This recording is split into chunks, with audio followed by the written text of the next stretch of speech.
What's up everyone? Welcome back again to my YouTube channel. Ngayon pag-usapan natin yung pang 8 branch ko. So makita nyo sa ating thumbnail o sa, di ba pag click itong video na to ay merong thumbnail, okay, na picture. Okay, so nakita nyo doon na meron kaming picture doon na naka-uniform pa kami. So kung makita nyo, bago mag-opening yung mga branches ko dati, ay talagang napaka-pogi. Parang napakayabang. Okay, na parang quality tong business na to ha. Pero ang reality nun, okay, nag-overexpense na ako, over-invest na ako.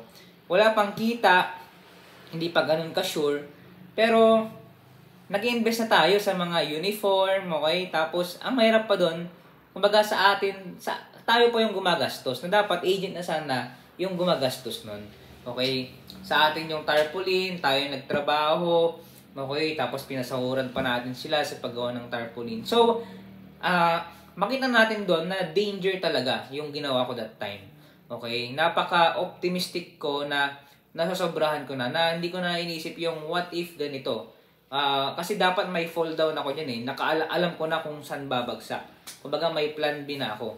So that time ay talagang nag-branch out ako. Tapos nangyari ulit yung ginawa ko na merong sa bahay nila, meron silang branch, meron silang pwesto doon. Naglagay kami ng tarpaulin.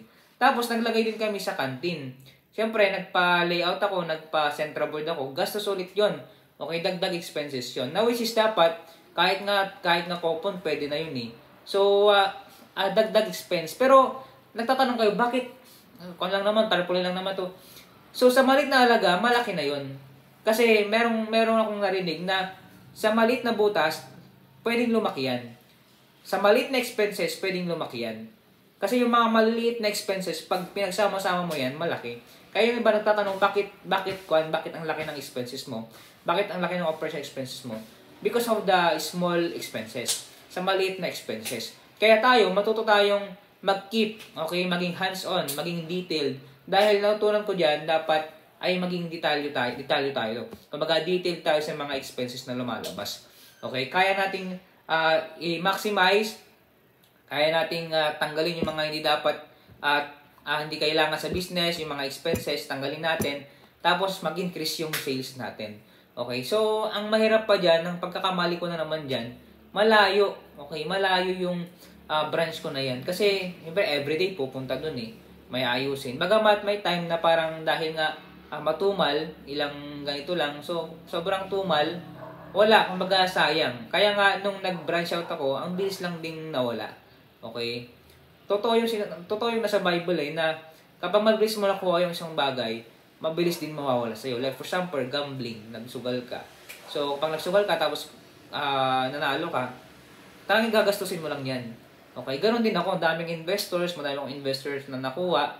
Okay? Naging galante ako. So, dahil sa bilis ko nakuha, ang bilis din nawala sa akin. Ngayon, talagang andun yung consequence. Pero, merong nagsasara, pero meron din namang nagbubukas na opportunity. Lagi nyo tandaan na habang may buhay, may pag-asa. Huwag kayong susuko kapag yung sakali mo nagkamali ka, okay, tuloy lang. Basta meron tayong tiwala sa Panginoon. Maniwala tayo na makaka-recover din kayo. Excuse me. Makaka-recover din ako.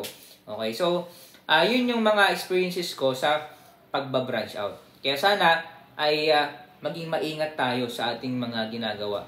Kailangan talaga nating ipag-pray, pag-desisyon ng maayos. At the same time, dagdag tip ko na rin sa inyo, sana meron kayong isang partner para merong magpuna sa inyo kung ano ba yung dapat gawin. Kasi kung wala, hindi mangyayari. Kumbaga, dapat kayo same mindset din kayo. Nagkakaintindihan kayo, tapos alam niyo yung pros and cons. Alright, dito muna tayo at alam ko ay excited na rin kayo sa mga susunod natin na vlog. Okay, yung iba hindi. Okay, pero okay lang yan. Okay, dahil ang goal naman dito sa mga video natin ay meron kayong matutunan. Okay? At kung ikaw hindi ka pa nakasubscribe, please subscribe, click notification bell, okay, para dito sa mga bago nating upload. Dahil sigurado ko, lahat ng mga ina-upload na dito ay mga na-experience na natin. It's up to you if you want to apply, okay, in your business journey. Okay, thank you sa panonood at suporta. Ingat-ingat po tayong lahat. See you on my next vlog. Bye-bye po muna.